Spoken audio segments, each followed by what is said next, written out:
प्रेम से बोले सदगुरुदेव जी महाराज की जय। परम पिता परमेश्वरी की जय। आनंद कंद लीलाधारी प्रभु सदानंद जी मनमोहन भगवान की जय। परम प्रभु की है ये वाणी, परम प्रभु की है ये वाणी। जल्दी ही सतयुग आएगा, सत्पुरुषों का राज बनेगा, पापी नहीं बच पाएगा। ओ पापियों का कान खोल कर सुन लो, पापियों का कान खोल कर सुन लो, पाप छोड़ कर धर्म पकड़ लो, तभी तू रहने पाएगा, सत्पुरुषों का राज बनेगा, पापी नहीं बच पाएगा। शंकर और शक्ति के भक्त जब सिद्धि प्राप्त करेंगे, असुरता घोषित हो जाएगा, असुर हो जाएंगे, राक्षस हो जाएंगे। देखिए रावण को, देखिए हिरण्यकश्यप को, देखिए हिरण्याक्ष को, देखिए बाणासुर को, देखिए वृत्रासुर को, देखिए महिषासुर को, देखिए भस्मासुर को, किसी को देखिए। शक्ति के भक्त देखिए मधुमेह को, देखिए आप रावण को, देखिए आप किसी भी राक्षस को ले लीजिए, इन दोनों में से किसी न किसी एक के भक्त को अवश्य होगा। और एक बात कहूँ, और ये चीजें बहुत सी चीजें ऐसी है जो मर्यादा को लेकर कोई पर नहीं की जाती है। आप भी यदि सिद्धि पाएंगे तो असुरते में जाएंगे। हम कहेंगे कि भगवान के यहाँ जाइए, उसी में आपका भी कल्याण है। शंकर जी जो रावण उनका अपना सब शीश चढ़ा चुका था, भगवान जी आए तो मारने के लिए रावण की भी रक्षा नहीं कर सकते। भगवान के एक भक्त प्रहलाद को जब समाप्त करने की बारी आई और शंकर जी का स्वर प्राप्त हिरण्यकश्यप जो है समाप्त करना चाहा, तो सभी दौरों के बावजूद भगवान उसको समाप्त कर दिए। शंकर जी जितने शंकर जी के वर प्राप्त भक्त है, सबको भगवान जी ने मारा काटा है। इसलिए वो राक्षस हो गया है, राक्षस हो गया है तो उसका नाश जरूरी है। शंकर जी ने पुकार की है उसका नाश करने के लिए, अपने ही भक्त का नाश करने के लिए शंकर जी पुकार किए हैं। क्या ये बात गलत है कि भस्मासुर को मारने के लिए भगवान ने ये सब बारी कहानी आप याद नहीं होती? टाइम दे, बड़ी देख रहा है। ठीक है, कुत्ता हो गए, उसको सब कुत्ता से नीच में चले गए। पहले आप समझने की कोशिश सुने, हम क्या कर रहे हैं। कृष्ण जो है शंकर जी के जो अपने हंस था शंकर जी के शरीर में, उस हंस का कृष्ण जी की शरीर वाले तत्व है, पिता है, पिता। कृष्ण जी पिता और शंकर जी पिता। कृष्ण जी वाला जो परम तत्व है शंकर जी वाले हंस का पिता है, पिता। नहीं, इसका उल्टा हो गया। ठीक है, हम ये परम प्रमाण देगा। शिव पुराण में उमा संहिता, उक्त पुराण को उमा संहिता में वर्णन भए अनुसार श्री कृष्ण भगवानले ओम नमः शिवाय मंत्र को जब 16 महिनासम्म दाहिना गोडाको औँलाहरू मात्र टेकेर कठोर तपस्याका साथ गर्नुभयो। त्यसपछि भगवान शिव र पार्वती प्रसन्न हुनुभयो र भगवान कृष्णको अगाडि प्रकट हुनुभयो। श्री कृष्ण भगवानलाई वर माग्ने आज्ञा दिनुभएपछि श्री कृष्ण भगवानले निम्न अनुसारको भगवान शिवसँग 8 र माता पार्वती 3 गरी जम्मा 11 वटा वर माग्नु हो। भगवान शिवमा नित्य प्रेम, स्थिरता, अनुराग, 10 पुत्र, अटल यश, सामिप्य, शत्रुनाश, अतिरस्कृत हुनु, योगीहरूबाट सम्मानित हुनु, भगवती पार्वतीसँग ब्राह्मण पूजा, देवी सन्यासी र गृहस्थीहरूलाई सम्मान र सहस्र स्त्रीहरूबाट प्राण प्रिय हुनु। ये चाहिँ शिव पुराण में लेख है। इसमें अब ये कितने प्रसन्न है आप कृष्ण को राक्षस शब्द बोल करके। ये आपको कितना कैसा लोग समझ रहे हैं, समझ लीजिए। विरोध करने वाला क्या घोषित होता है, इस आईने में जरा आप अपने को देखिएगा। श्री राम कृष्ण का विरोध करने वाला, उनको उल्टा सीधा बोलने वाला अपने आप में कौन का क्या कहलाता है, इन्हें अपने बयान कर लीजिएगा विस्तार पर। अब तो पता चल चल जाएगा कि आप कौन है। और आपने राक्षस प्रमाण किया हुआ है। मैं आपको मुझे हमारा केवल भगवान से रहिए, ब्रह्मा शंकर नारद से नहीं। किसी भी असुर राक्षस की दुश्मनी केवल भगवान से रही। ब्रह्मा इन नारद शंकर से नहीं, केवल भगवान और इंद्र दो, भगवान और इंद्र, भगवान और इंद्र केवल दो। इसलिए आप भगवान के अवतार श्री कृष्ण को जो बोल करके अभी हंसे, भक्त होकर के भगवान श्री कृष्ण को राक्षस शब्द बोल करके कितनी प्रसन्नता व्यक्त किए हैं, इसका अर्थ अगर अपने आप में सोच करके और अपना चेहरा इस भाव में देखिएगा कि आप कौन है। अभी एक बात है, आपने गुरु के हैसियत से इतना भक्तजन को बताया, शिव को, भगवान शंकर को पूजा अर्चना तप करने को सब राक्षस असुर गया। वो तो गुरु मान गए कृष्ण ने भगवान शिव को। इसके बाद हमने आपसे पूछा है कि धरती पर अब देखिए कि दो के भक्त भगवान कहीं जब आप देखेंगे शंकर जी के भक्त और शक्ति के भक्त, हम देखने को कहा है जो है कि दो के भक्त जब सिद्ध हुए हैं, इन दो के भक्त साधारण नहीं, जो सिद्ध हुए हैं, जो वर प्राप्त हुए हैं, वे असुर राक्षस हुए हैं। इन दो के भक्त जो सिद्ध हुए हैं, जो वर प्राप्त हुए हैं, सब राक्षस हो गए। आप देखिए, हम देखा कि आप देखिए ग्रंथों में, हमने नहीं कही कि आप हमारी बात मानिए। और साथ साथ यह भी कहे ये कभी ऐसे ही लोगों के सिद्ध भक्त नहीं है जो जिसकी वंदना किया जाता हो, जिसका मंदिर में मूर्ति फोटो कहीं रखा जाता हो, जिसका कहीं कैलेंडर पर मूर्ति फोटो हो, एक भी नहीं मिलेंगे। हम ये भी कहे कि जो ही भक्ति करता है, आप भी भक्ति करते हैं, राक्षस है। शंकर जी हमारे विरोधी और दुश्मन नहीं। हमें कहे, इसका उदाहरण भी है, कृष्ण जी क्या है, कौन है, वेद व्यास जी उस समय तक भी नहीं समझ पाए। जब नारद आकर के उनको उपदेश दिए, समझाए, तब भी कृष्ण को समझ पाए हैं कि कृष्ण कौन है। और कृष्ण को जानने समझने के बाद तब भी श्रीमद् भागवत महापुराण की रचना किए। और आप स्वयं पूछिए किसी पुराण से, किसी भी पुराण के जानकार से पूछिए कि सभी पुराणों में श्रीमद् भागवत महापुराण का दर्जा सर्वश्रेष्ठ है या नहीं, और भागवत महापुराण का इष्ट अभिष्ट कौन है। मिलेगा भगवान, और भगवान के साक्षात पूर्ण अवतार श्री कृष्ण।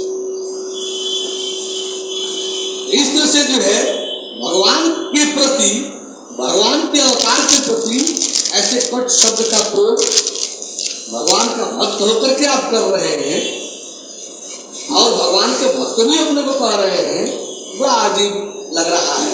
अभी आपने तो हमको सबको राक्षस बनाए, नेपाली लोग सबको राक्षस बनाए, क्योंकि हम मंदिर वगैरह जाता है तो जाने राक्षस है।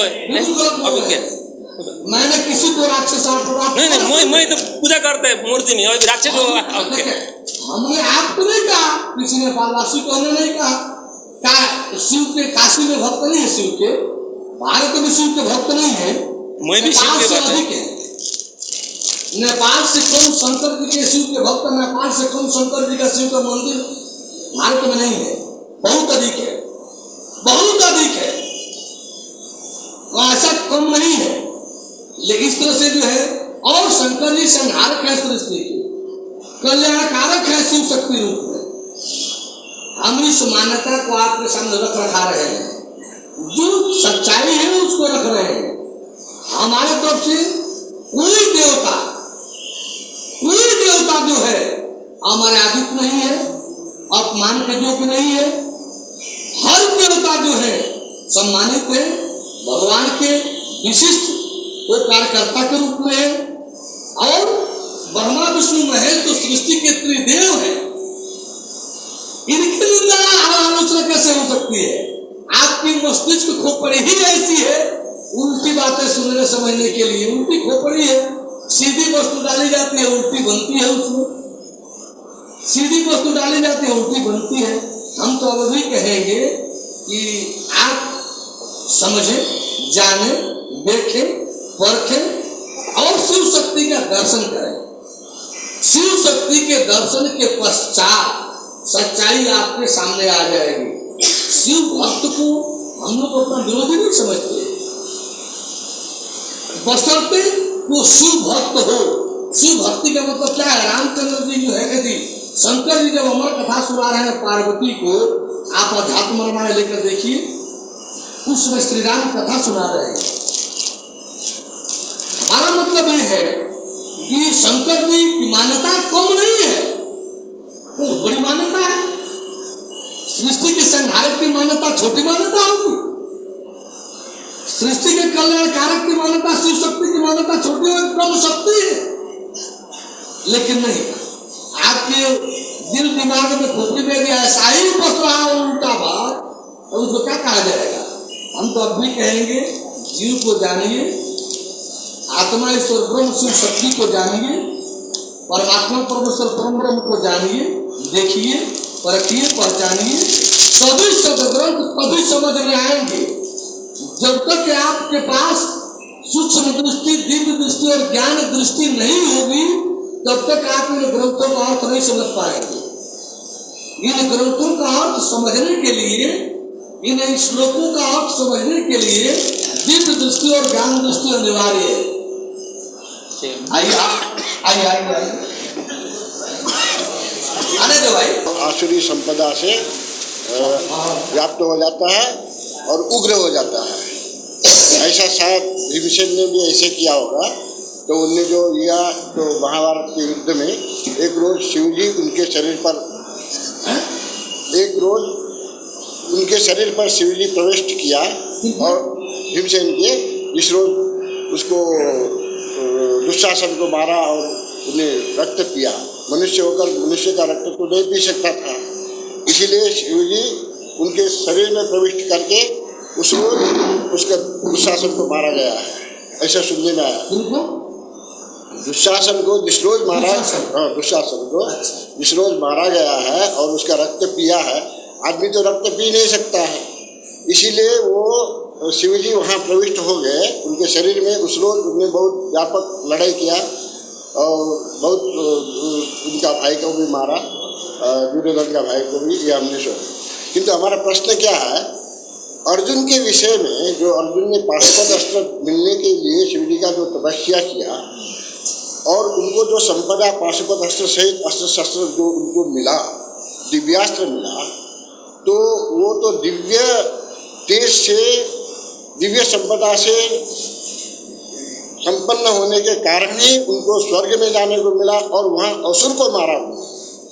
तो ये कैसा उनको समझ में आया जो आपने बोला कि शिवजी का भक्त सब असुर होते जाते हैं सिद्ध होने पर।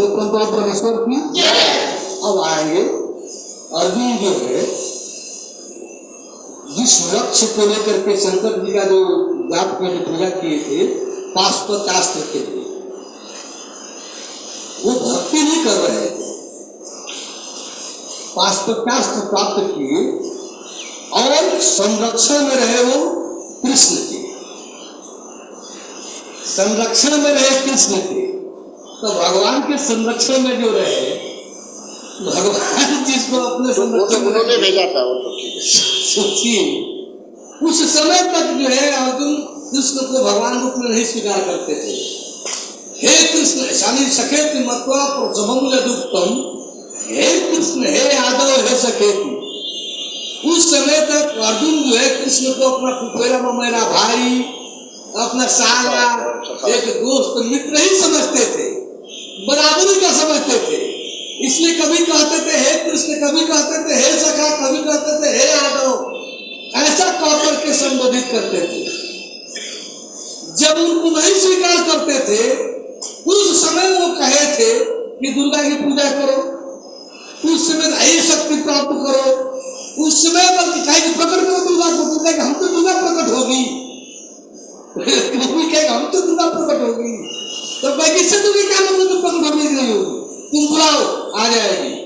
बुलाए आ गई, वो भी अर्जुन महसूस किए कि हमारे माध्यम से नहीं आई है, कृष्ण के माध्यम से आई है।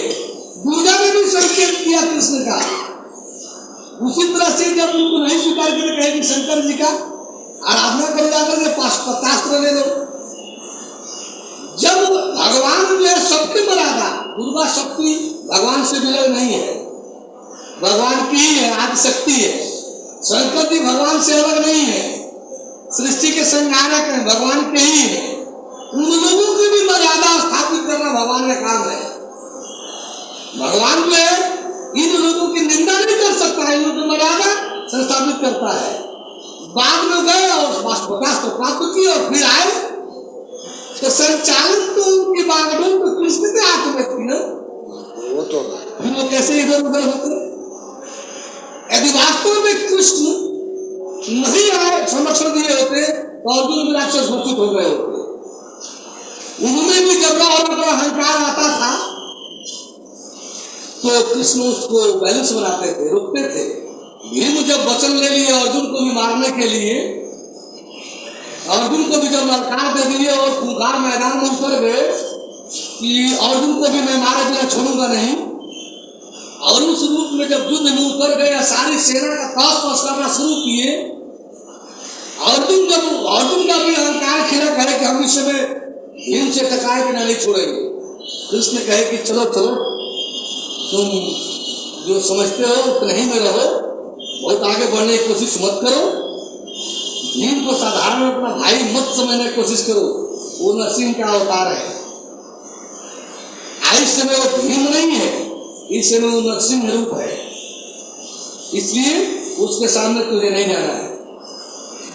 इसलिए इस समय उसी की विजय, उसी की सब कुछ रहेगी, तुमको उसके सामने नहीं जाना है और नहीं जाने दिया तुमको। तो इस तरह से जो है भगवान के साथ कौन कौन कब किस रूप में रहता है बड़ा मुश्किल हो जाएगा जानना समझना।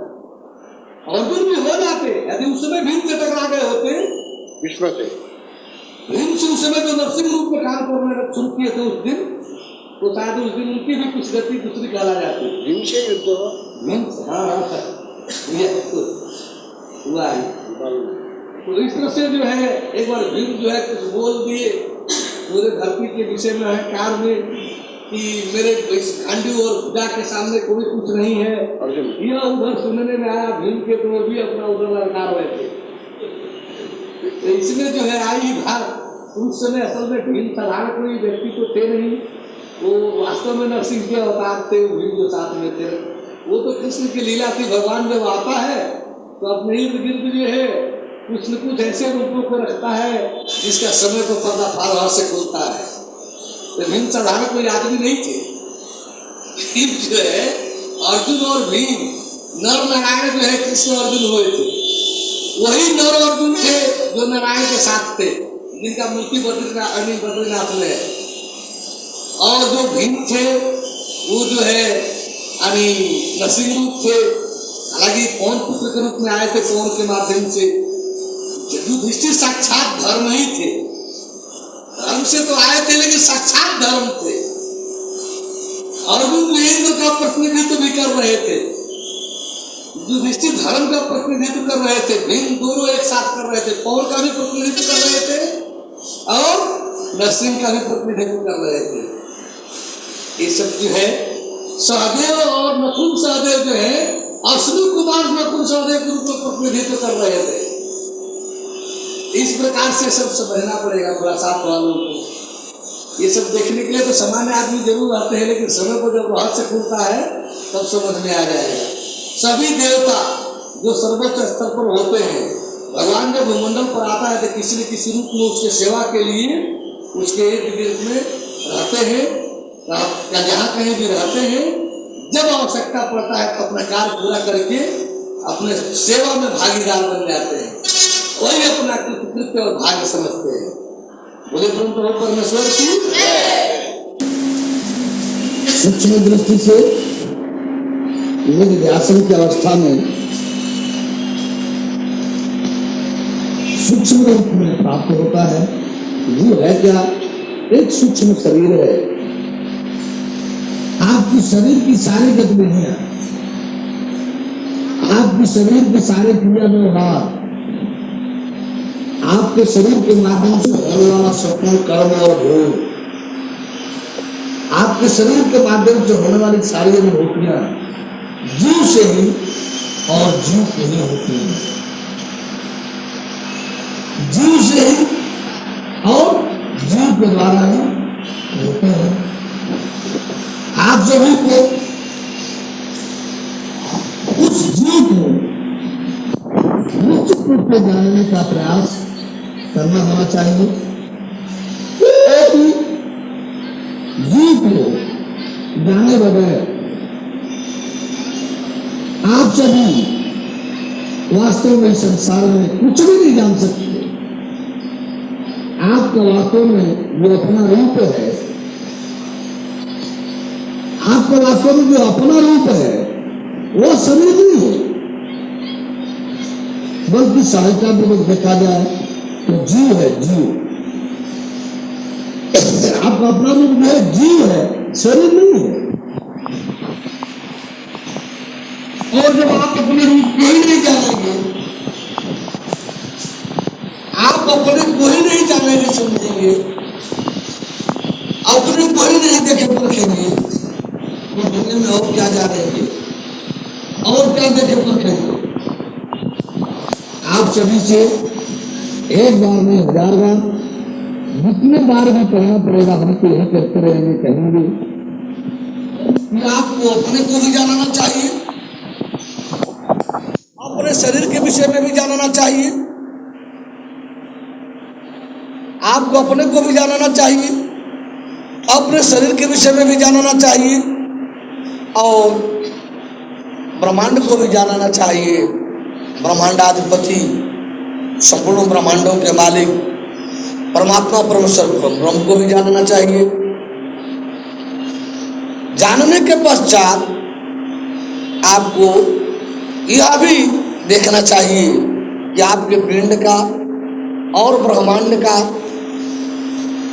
क्या तालमेल है, किस रूप में संबंध है, उसमें आपकी अपनी गतिविधि, आपके अपने क्रियाकलाप कौन से हैं, आप जो आपके कर्तव्य हैं कोई कर रहे हैं या नहीं, अपने कर्तव्य के अनुरूप आप चल गुजर रहे हैं या नहीं, ये आपको जानने का प्रयास करना कराना चाहिए।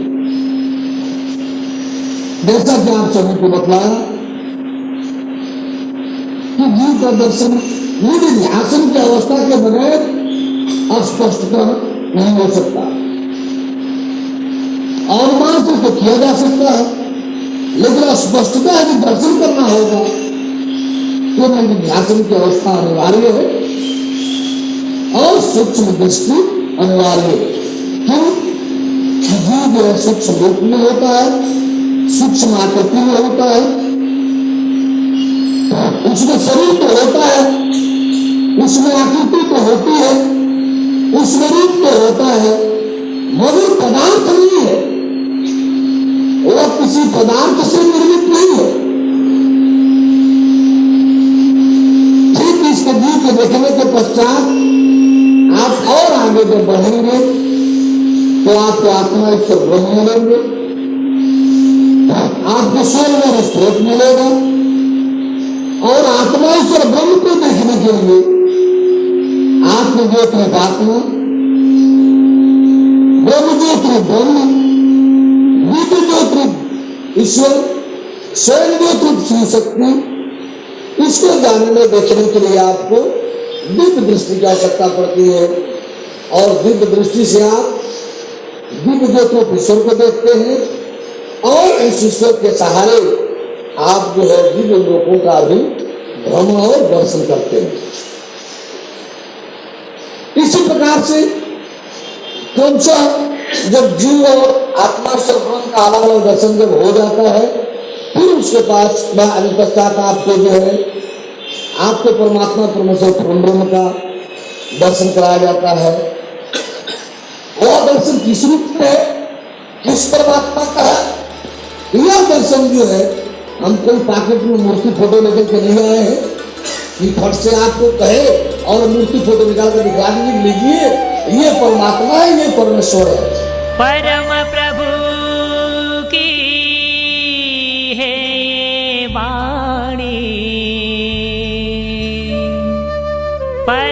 प्रभु की है ये बाणी,